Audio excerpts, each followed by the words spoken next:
Hello and welcome to Dialogue. The EU stands at a crossroads. Not only has it been sidelined in US-led negotiations over the Ukraine crisis, but it is also coming to terms with the reality that it must take responsibility for its own defense. Meanwhile, tensions between the EU and the US continue to escalate over tariffs, security, and territorial issues. How will Europe navigate the challenges posed by the new Trump administration? Can it finally achieve strategic autonomy and act as one? And is a transatlantic rift merely a temporary lull in the relationship or the beginning of a deeper, more permanent separation? Join us for today's discussion from Beijing. I'm Xu Qinduo.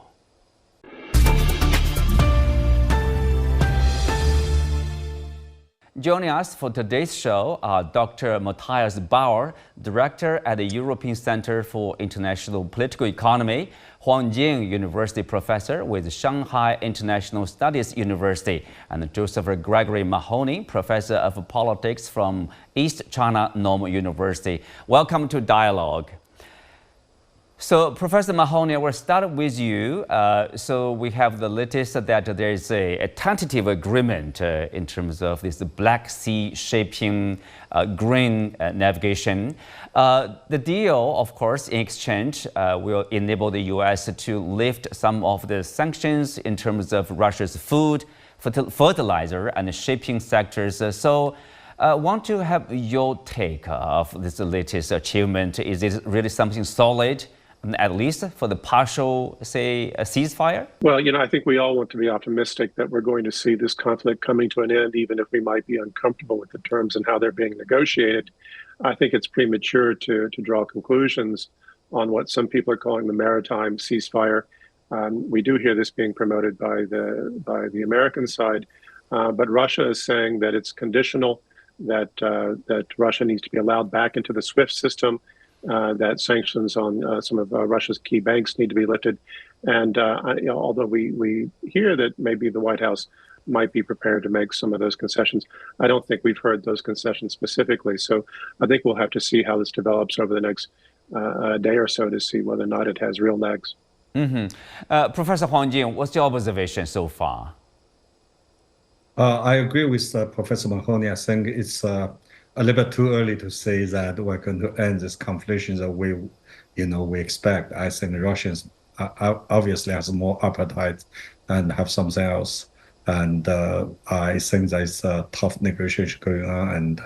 And for now, I think the Americans under Donald Trump have made almost all the concessions they can, and can they go a little bit either further? Another option is that are we going to see a election going on in Ukraine, which means that Zelensky may have to go, and would that be a kind of way out? We don't know yet, but for now, I don't see the end of it. Maybe there's a end of the beginning rather than beginning of the end. Dr. Bauer, as we are focusing on the rift between the EU and the United States, so obviously, Europe has again found itself excluded from the US-led negotiations on Ukraine.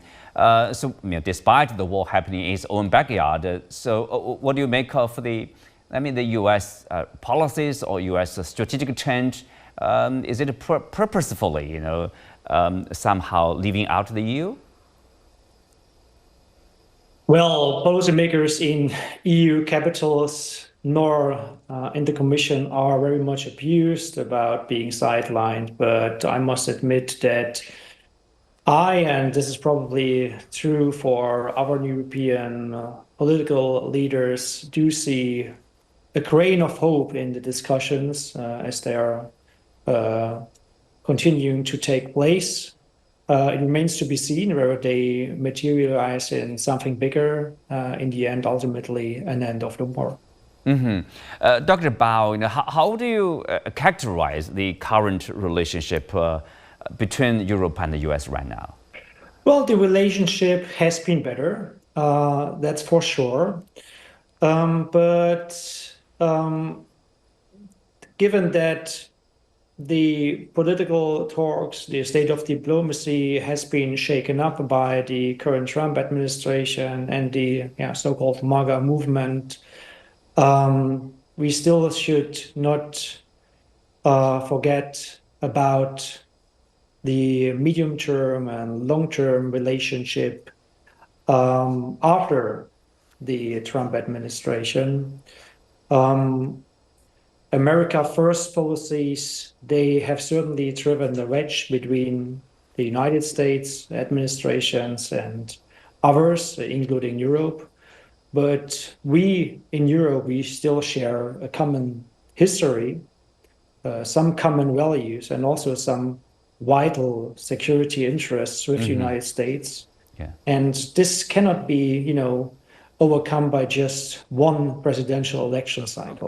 Doctor, seems you are saying that this is the rift is only temporary? You never know, but I think the transatlantic bolt is to be strong, to be shaken up on a permanent basis by one presidential election cycle. Right. You said this, you have strong common values between Washington and Brussels, but obviously J.D. Vance disagreed with you. He said, he talked about democracy and freedom in European countries, mostly problematic. Well, that's an opinion of just one political figure who happened to be the vice president of the United States, and I would agree with some of his remarks that he made at the Munich Security Conference. But we still have European countries that are, far away from being authoritarian or totalitarian, still adhering to basic pillars of freedom of speech and press freedom. We are having, of course, increasing political demands and actually EU regulation that is going to the direction of censorship in online media. But I think we are far away from, having a political regime that is across the board censoring freedom of speech and freedom of press in Europe. So in that sense, the remarks by Vice President Vance or what he insinuated are a bit misleading. Professor Mahoney, do you think there's a problem somehow? Trump is the one factor to blame, just the only one factor, or is it there are some deeper strategic reasons behind Washington's, let's say, growing distance from the EU? It's a big question. I think the first thing we have to caution here is that the American people re-elected Donald Trump, and he was rather transparent about what his objectives would be. So I don't think the problem that Europe has is just with President Trump. I think it's with the tens of millions of people who voted for Donald Trump. Now, the extent to which they understand international relations or the U.S. foreign policy with Europe is an open question. But certainly, a lot of his ardent supporters were hip to his conversation during his first term about the U.S. Diminishing its role in NATO. And I would argue, by the way, that Trump undermining NATO in his first term is in part what opened the door to the conflict in Ukraine later. And then, of course, we had that rapid expansion of NATO with the Biden's proxy war in Ukraine, which led Europe down the path and now has exposed them once again to Trump. So I don't think this is really just a Trump problem. I think this is an American problem. I think America is very, very angry. I think there's a desire to externalize and blame others for their declines. I think there's a belief that Europeans are in some way responsible, or that Europeans are on a pedestal and looking down on America. So there's always been this perception in the U.S. So on the one hand, I agree that maybe the relationship isn't as at risk as some people fear, but I do think that things have changed. And that Europe does need to prepare for that future. Professor Huang Jing, what's your opinion here? Do you think this is the changes happening right now and happened already? Do you see that's, how do you describe, how do you characterize those changes, by nature? Is it just a superficial changes, or is it changes you would say that's fundamental? I think that, like it or not, the changes have happened. That's a reality. Otherwise, we're not going to have a situation today. But then why it happens, we may notice that in his very first speech, after he became the Secretary of State, Rubio said that the unipolar world is abnormal after a post-Cold War period. Now we are facing the multipolar world, which means the United States under Donald Trump just gave up this so-called leadership, because this unipolar world is no longer unipolar. And in that regard, we say that Donald Trump's administration really focused on major power relations rather than so-called alliance relations based on the Wilsonism. It's more like Jacksonism or New Jacksonism. In the major power relations, Russia obviously is more important, because if you have a kind of good relationship or normalized relationship with Russia, to the west, you can continue to control the Europe. To the east, maybe they wish they could kind of contain China. So that's why the focus on Russia. And if you look at what Donald Trump has done after he came to power, he signaled to Xi Jinping he wants to have a good relationship. He invited Modi to Washington, D.C., and then he focused, just like I said, with Putin, with Ukraine on the menu. And it trashed, GDP basically trashed Europe, because if in the multipolar world, that Europe first and foremost has to be opposed itself. Otherwise, it does not seem to worth that much for Donald Trump. So I think that's a fundamental change. Dr. Bauer here, so do you think the Europeans, in your point of view, are prepared for a possibility that there will be a continuation of, Trump, similar to Trump term, like by J.D. Vance, same ideology probably, another 4 years? Yeah, I wouldn't say we are in a good position right now, but member states and EU institutions, they are about to prepare, especially when it comes to defense and the unpredictability of US support under the umbrella of NATO. At the same time, I think it's too early to argue that this will be a continuous, conflict or clash of political regimes and political preferences.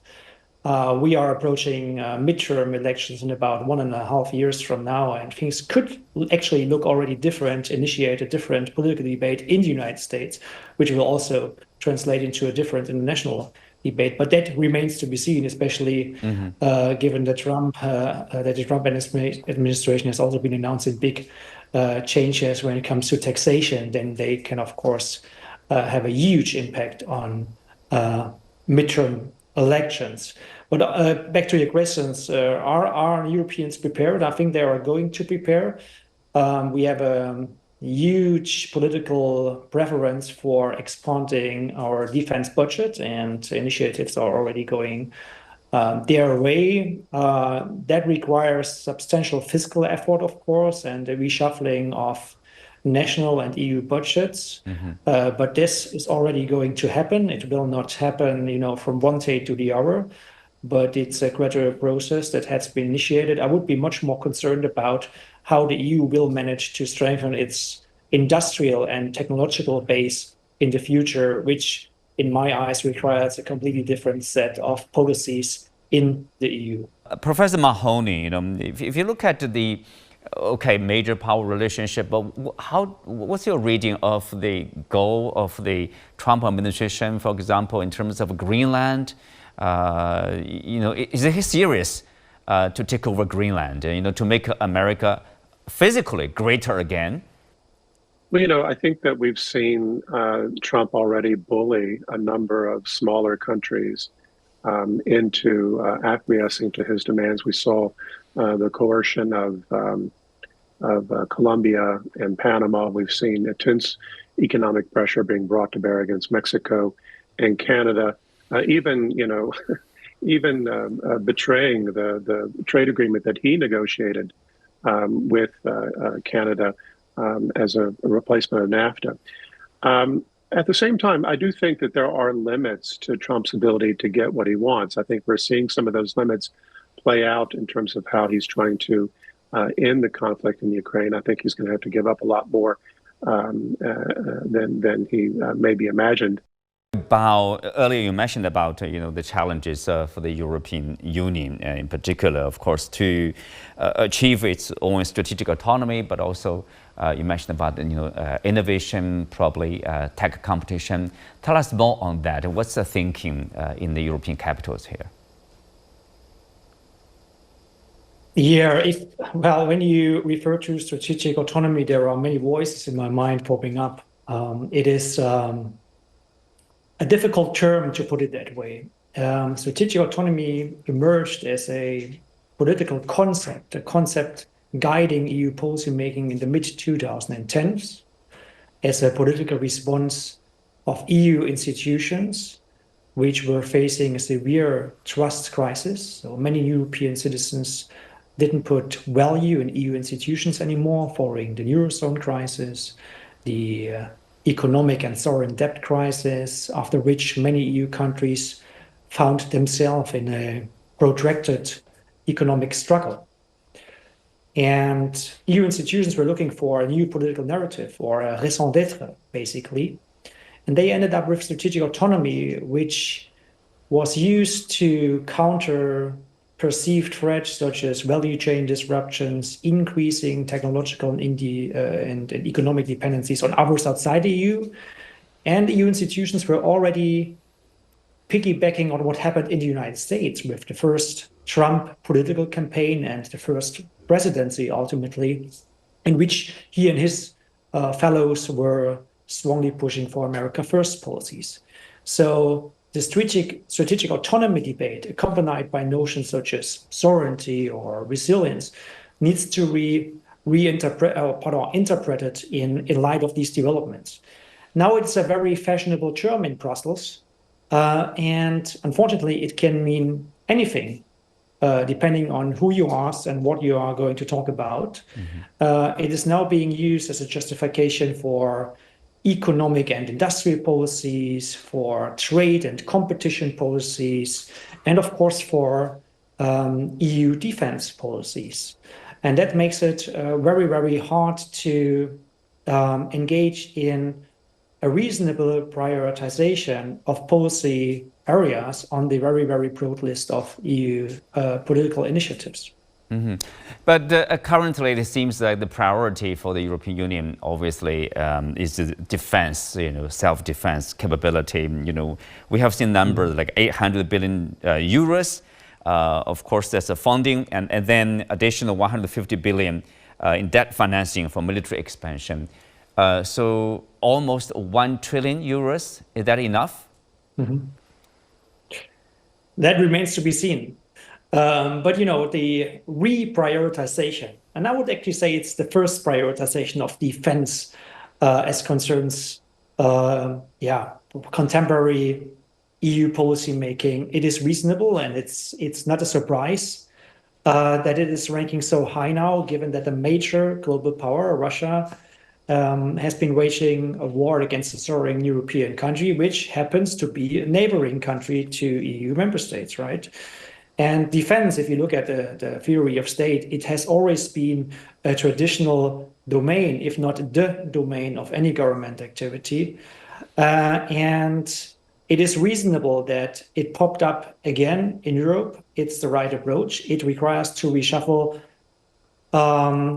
funds from other priority areas, such as industrial policy, subsidies, the green transition, to defense, which will not be easy politically, but at the same time, I think this is also the perception of political parties across political party spectrums in Europe, defense is not very negotiable, especially not in the situation that Europeans are confronted with right now. Mm-hmm. Well, speak of the security, of course. Professor Huang Jing, earlier Dr. Bauer mentioned about, possible re-embracing of Russia, for example. Russia is a European country. One day, one way probably to get out of this security in passe is, probably negotiated coexistence, peaceful coexistence between the European Union and Russia. How likely is that a scenario? Of course, in the long run, I think it has to be that way. That is, Europe cannot have a good sleep of night if its relationship with Russia remains like hostile like this. I think in the long run, Europeans and Russians have to get along. After all, they are in Europe. I have to find a way. But there are too much uncertainties here. Number one is a kind of hostile attitudes against Russia in Europe. It will be there. It will remain there for a long run. As long as Russia's, attitude or policy remains like this.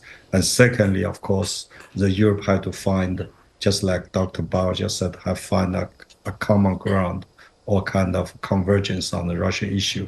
Right now, I say that too many differences, too many diversities there. If you compare East Europe, West Europe, or Central Europe, or if you compare those Central European countries and the Western European countries, it's very difficult. And secondly, we know that there's an even larger uncertainty on the Russian side. Putin is over 70 years old. He will not be there forever. Russia, as a country of the nation, has some structural problem there, remains unfixed, and we don't know who will succeed Putin so far. We haven't seen any arrangement in that regard yet. And moreover, we also see that the world is changing so fast. The world is not just involved around Europe and Russia. We have the United States, we have India, we have China, we have the entire global South seems to play a more and more important role in the global affairs. So in that regard, even though rationally speaking, we hope, I hope at least, that the relationship between Russia and Europe will be normalized. The two sides have to learn how to get along. Actually, Russians did try during the Yeltsin and the first term of Putin, and too bad, for whatever reason, Europe has very, in my view, carelessly and arrogantly brushed away Russians' effort. If you look back, Europeans always blame Putin for his speech in 2001 or 2002, but for Putin, because I personally talked to Putin at the Vardar Club conference. And I believe that for Russia and Putin himself, the turning point is 2008, because in 2008, the United States has, for whatever reason, convinced the EU or NATO to deploy anti-missile system in Poland and Czech right in the doorfront of Russia. Russia cannot take that. And secondly, more importantly, we know that Ukraine and Georgia in that year officially applied for the membership of NATO, which of course can hardly be swallowed by Russia. In that regard, Russia reacted very strongly. We have a Georgia war, but that's history. Yeah. In the long run, I think that the Europeans have to learn a lesson, and so will Russians. Really to seriously take the other side as, if not as a friend, at least as a partner you have to deal with, rather than see the other side as enemy. In that regard, in my view, I think the Europeans may have more reflections on this than the Russians. Yes. Professor Mahoney, as Professor Huang Jing said, the world is changing fast, not only Europe, not the U.S., Russia here. You must have read, some papers here mostly from European countries, from the UK, about arguing for more engagement, more active engagement between Brussels and Beijing, for example, and Asia, at a larger scale. Do you see there are chances for them to improve their ties, probably to the benefits of both sides? Well, I was in Rome last week, meeting with senior diplomats, and including some of the old deans of Italy's diplomatic corps, and I have to tell you that that the mood that I hear from European diplomats in Europe, but also those who are stationed in China, is very self-defeating. On the one hand, I sometimes hear people lay most of Europe's problems at the door of Muslim immigrants, which is quite common to what we hear from Trump with migrants coming out of Latin America. That said, I had this striking conversation last week where these senior diplomats and scholars were saying that the European system is really fundamentally incapable of functioning in an effective way as a great power might function. So you talked, or Professor Huang talked about this Jacksonian moment of negotiating with great powers, and the problem is that Europe is having a very difficult time functioning as a coherent great power. But the thing that was really striking to me is I'm talking to a senior scholar, someone that I really respect, and he basically said, he says, what can China change in order to help us fix our problems? And I was thinking, China is a country that works really hard to reform itself, and it's really hard to do.